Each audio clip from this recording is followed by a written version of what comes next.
Hi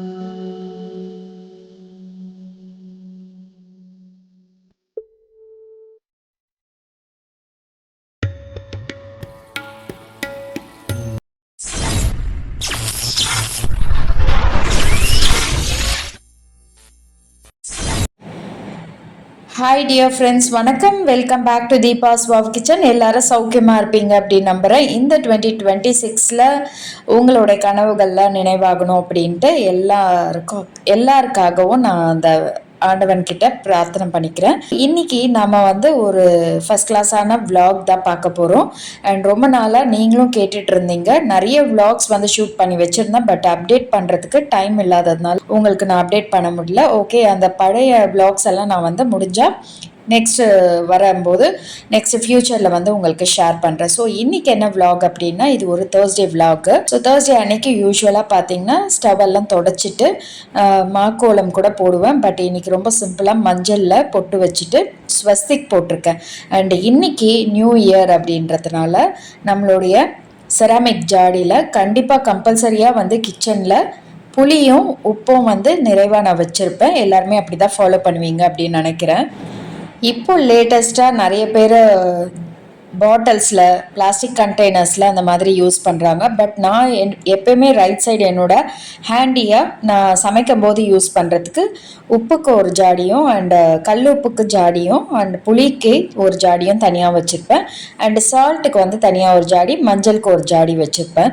so இது இல்லாமல் நம்ம தனியாக ஸ்டோர் பண்ணுறதுக்கு ராக் சால்ட்டு இதெல்லாம் தனியாக பாட்டில்ஸில் வேணும்னா நம்ம ஸ்டோர் பண்ணிக்கலாம். ஸோ முடிஞ்ச வரைக்கும் பிளாஸ்டிக்ஸ் அவாய்ட் பண்ணிவிட்டு செராமிக்ஸோ இல்லை பாட்டில்ஸோ அந்த மாதிரி யூஸ் பண்ணிக்கோங்க. இன்றைக்கி எங்கள் வீட்டில் என்ன சமையல்னு கேட்டிங்கன்னா, நெய்யில் கீ ரைஸ், அதாவது கீ ரைஸு அண்டு சன்னா ஊற வச்சுருந்ததுனால சன்னாவும் பொட்டேட்டோவும் போட்டு ஒரு செமி கிரேவி பண்ண போகிறேன். ஸோ அதுதான் இப்போ பண்ணிகிட்ருக்கேன். அண்டு நிறைய பெண்டிங்கான ஒர்க்ஸ் நமக்கு இருக்கும்போது சிம்பிளாக ஒரு சமையல் முடிச்சிக்கலாம் அப்படின்னு யோசித்தோம் அப்படின்னா, இந்த மாதிரி ஒரு 1 pot ரைஸு அண்ட் ஒரு ராய்த்தாவோ இல்லை கிரேவியோ நம்ம செஞ்சுக்கலாம். நிறைய குக்கிங் வீடியோஸ் நம்ம மிஸ் பண்ணிட்டோம், அதாவது அப்டேட் பண்ணாமல் நான் விட்டுட்டேன் நான். ஸோ நீங்கள் தான் சொல்லணும். இப்போது நம்ம 5 வருஷமாக நம்மளுடைய விளாக்ஸு, வீடியோஸு, அப்புறம் நிறைய ப்ரமோஷன்ஸ் இப்போ நமக்கு வந்துட்டுருக்கு. ஸோ இதெல்லாமே நம்ம சேனலில் நீங்கள் பார்த்துட்ருக்கீங்க. எது ரொம்ப இன்ட்ரெஸ்டிங்காக உங்களுக்கு இம்ப்ரெசிவாக இருக்குது அப்படின்றத, உங்களுக்கு பிடிச்சிருக்கு அப்படின்றத கீழே கமெண்ட் செக்ஷனில் சொல்லுங்கள். ஸோ பாஸ்மதி ரைஸ் 2 அழாக்கு நான் ஊற வச்சுருக்கேன். நாங்கள் 3 மெம்பர்ஸ் தான், ப்ளஸ் யாராச்சும் வந்தாங்க கெஸ்ட்டு, இன்றைக்கி ஃபெஸ்டிவல் டே இல்லைங்களா. ஸோ அதனால் எக்ஸ்ட்ரா கொஞ்சம் ரைஸ் போட்டு நான் ஊற வச்சுருந்தேன். Maximum 20 minutes to 25 minutes basmati ரைஸை ஊற வச்சோன்னா தண்ணி கம்மியாக வைக்கும்போது ரைஸ் உங்களுக்கு நல்ல புலாவ் ரேஞ்சில் உங்களுக்கு நல்லா வரும்.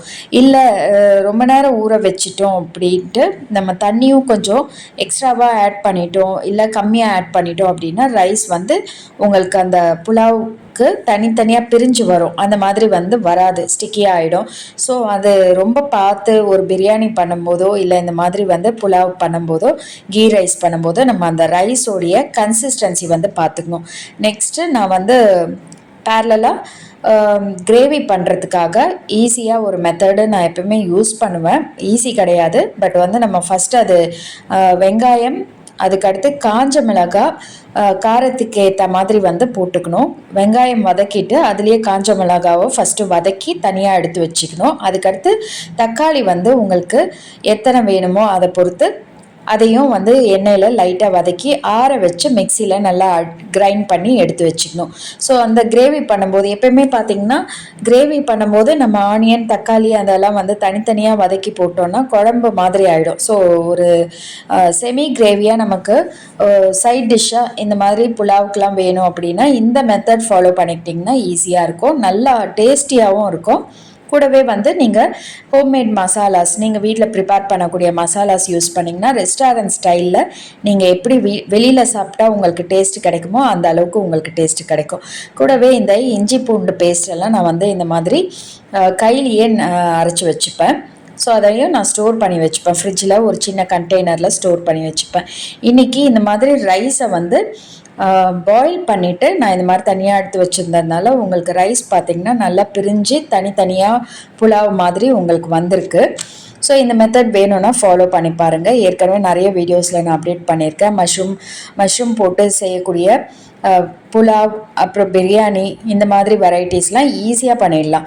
அதுக்கடுத்து கிரேவிக்காக ஒரு சின்ன பீஸ் வெங்காயம் தனியாக எடுத்து வச்சுருந்தேன். அதை வதக்கிட்டு கூடவே இந்த உருளைக்கிழங்கும் போட்டு வதக்கிட்டுருக்கேன். ஸோ மிக்சியில் நம்ம கிரைண்ட் பண்ணி வச்ச அந்த கண்டென்ட்டையும் அந்த பேனில் நான் போட்டிருக்கேன். அதுக்கடுத்து இந்த ரைஸ் ஃபினிஷிங் ஸ்டேஜில் நான் கொஞ்சம் வந்து மசாலா ஆட் பண்ணுறேன். ப்ரீமியா அப்படின்னு சொல்லக்கூடிய சீரகம் தூள் கொஞ்சம் ஆட் பண்ணியிருக்கேன். அண்டு சிக்கன் மசாலா கொஞ்சம் வந்து மேலோட ஆட் பண்ணியிருக்கேன். ஸோ கொஞ்சம் வாசனைக்காக நம்ம இந்த மசாலா ஆட் பண்ணி சர்வ் பண்ணோன்னா ரொம்ப நல்லாயிருக்கும். இந்த சன்னாவும் வந்து நான் பாயில் பண்ணி லாஸ்ட்டாக ஒரு 5 to 10 மினிட்ஸ் குழம்பு இறக்கிறதுக்கு முன்னாடி ஆட் பண்ணுறேன். ஏன்னா உருளைக்கிழங்கு வந்து நான் பாயில் பண்ணல தனியாக. எனக்கு இன்றைக்கி நியூ இயர் இப்படி தான் போச்சு. ஏன்னா வந்து நான் எங்கேயும் வெளியில் போகிறதுக்கு பிளான் பண்ணல. நேற்று தான் வந்து சரவணா ஸ்டோர்ஸோடைய ஜுவல்லரி ஷூட் இருந்தது. ஸோ நம்மளுடைய வீடியோஸ் எல்லாமே அப்லோட் ஆகிட்டுருக்கு. நிறைய ஜுவல்லரிஸ், அதாவது கோல்டு வாங்கணும் அப்படின்னு விருப்பப்படுறவங்களுக்கு முதல்ல அதோடைய ரேட்டு அண்டு எத்தனை கிராம்ஸில், ஏன்னா ரேட்டு வந்து தாறுமாறாக இப்போ நம்ம ப்ரைஸிங் வந்து ஹையாக இருக்கிறதுனால நம்ம கிராம் வெயிட்டு ஒரு சின்ன காயின் வாங்கினோன்னா கூட அதோடைய பர்ஃபெக்டான டீட்டெயில்ஸ் தெரிஞ்சுக்கிட்டு நம்ம போய் பர்ச்சேஸ் பண்ணோன்னா நம்மளுடைய பைசாவுக்கு எந்த துன்பமும் வராதுன்னு சொல்லலாம். நிறைய ஜுவல்லரிஸ் பற்றின டீட்டெயில்ஸு வித் கிராம் ரேட்ஸு அதோடைய வேஸ்டேஜோ இல்லை ஜிஎஸ்டியோ எல்லாமே வந்து உங்களுக்கு அப்டேட் பண்ணியிருக்கேன். சரவணா எலைட்டோட இது இப்போ நான் டேக் பண்ணுறேன், உங்களுக்கு டிஸ்கிரிப்ஷன் பாக்ஸில் செக் பண்ணி பாருங்கள். அண்டு இன்றைக்கி லஞ்ச் எல்லாம் முடித்ததுக்கப்புறம் ஈவினிங்காக வந்து பூஜை ரூமில் கொஞ்சம் பூஜை வேலைகள்லாம் இருந்தது. ஒரு விஷயம் நான் உங்களுக்கு அப்டேட் பண்ணுறேன். 2 வீக்ஸ், அதாவது நியர்லி 1 மந்த் ஆயிடுச்சு, என்னோட மாமனார் வந்து தவறிட்டார். ஸோ அதனால் நான் நிறைய வீடியோஸ் வந்து நடுவில் போட முடியாமல் ஆயிடுச்சு. ஸோ லாஸ்ட் வீக் தான் நாங்கள் அந்த ரிச்சுவல்ஸ் எல்லாம் முடிச்சதுக்கப்புறம் கொஞ்சம் ஓரளவுக்கு என்னோட பூஜை ரூம்லாம் வந்து க்ளீன் பண்ணிவிட்டு இன்னைக்கு தான் நான் வந்து ஃபஸ்ட்டு ஆஃப்டர் லாங் பிரேக்குக்கு அப்புறம் இன்னைக்கு பூஜையை வந்து நான் ஸ்டார்ட் பண்ணுறேன். இன்னைக்கு வந்து 2026 ஜான்வரி 1 வந்து வியாழக்கிழமை அதுமா வந்திருக்கிறதுனால ஆஸ் யூஷுவல் நம்ம வந்து முருகரை வந்து வழிபாடு நிறைய பண்ணுறதுனால முருகருக்கு இன்னைக்கு விளக்கு ஏற்றிருக்கேன். 6 தீபம் போட்டு விளக்கு ஏற்றிருக்கேன். ஸோ அதை எப்படி ஏற்றணும் அப்படின்றத வீடியோவாகவே உங்களுக்கு கொடுத்துருக்கேன். கீழே டிஸ்கிரிப்ஷன் பாக்ஸில் லிங்க் கொடுக்குறேன், செக் பண்ணி பாருங்கள். அண்ட் மோரோவர் வந்து நமக்கு எந்த விஷயம் நம்ம வந்து கீப் கேரிங்காக போகணும் அப்படின்னா நமக்கு பணம் நிச்சயமாக தேவை. அந்த பணம் வந்து தடை இல்லாமல் நமக்கு கிடைக்கணும் அப்படின்னா நம்ம வந்து குபேர பூஜை ரெகுலராக பண்ணிட்டு வரும்போது அந்த தடை வந்து நீங்கும் அப்படின்றது ஒரு ஐதீகம். ஸோ நம்மளுடைய பூஜைகளில் ரொம்ப எக்ஸ்க்ளூசிவாக ஸ்பெஷலாக குபேர பூஜை நிறைய வீடியோஸ் நான் அப்டேட் பண்ணியிருக்கேன். நீங்கள் இப்போ தான் புதுசாக நம்ம சேனலுக்கு வந்திருக்கீங்க அப்படின்னா போயிட்டு செக் பண்ணி பாருங்கள். ஸோ ஒரு சின்ன படம் வச்சு கூட வியாழக்கிழமைகளில் நம்ம காயின் பூஜையோ இல்லை வந்து ஒரு விளக்கு ஏற்றி வச்சு குபேரருடைய போற்றி வந்து ஒரு 108 தடவை சொல்லி அர்ச்சனை செஞ்சு ஒவ்வொரு வாரமும் நீங்கள் விளக்கு ஏற்றிட்டு வந்தீங்கன்னா பணம் வந்து உங்களுக்கு எந்த வழியில் வரணுமோ அது தடை இல்லாமல் வரும் அப்படின்றது உறுதியான நம்பிக்கை. ஸோ நீங்களும் செஞ்சு பாருங்கள். இன்னைக்கு தேர்ஸ்டே அப்படின்றதுனால குபேரருக்கும் நான் பூஜை செஞ்சுருக்கேன். என்கிட்ட வந்து இந்த கோமாதாவுடைய ஸ்டென்சில் இருந்தது. ஸோ அதில் பச்சரிசி மாவில் கோலம் போட்டிருக்கேன். சங்கு சக்கரம் தாமரை கோலம் வந்து ரெகுலராக நம்ம பூஜை அறையில் போடுறது தான். பச்சரிசி மாவு யூஸ் பண்ணணும். ரெகுலராக நீங்கள் வெளியில் தரையில் போடக்கூடிய அந்த கோல மாவு வந்து பூஜை அறையில் யூஸ் பண்ணக்கூடாது. நீங்கள் பூஜை அறைக்காக தனியாக பச்சரிசியை ஊற வச்சு அரைச்சி கூட நீங்கள் மாவாக வச்சுக்கலாம். எப்படி ஸ்டோர் பண்ணுறது அப்படின்றது நான் வீடியோவாக அப்டேட் பண்ணுறேன் ஃப்யூச்சரில் மேபி. அண்டு முருகருக்கு 6 தீபம் போடுறதுக்கு வெத்தலையில் வச்சும் போடலாம். டியூஸ்டேஸில் வந்து 6 வெத்தலை வச்சு தீபம் ஏற்றுவேன். ஸோ இன்றைக்கி வந்து ரொம்ப சிம்பிளாக ஒரு 2 வெத்தலை பாட்டமில் வச்சுட்டு 6 தீபமும் இன்றைக்கி முருகருக்காக விளக்கேற்றிருக்கேன்.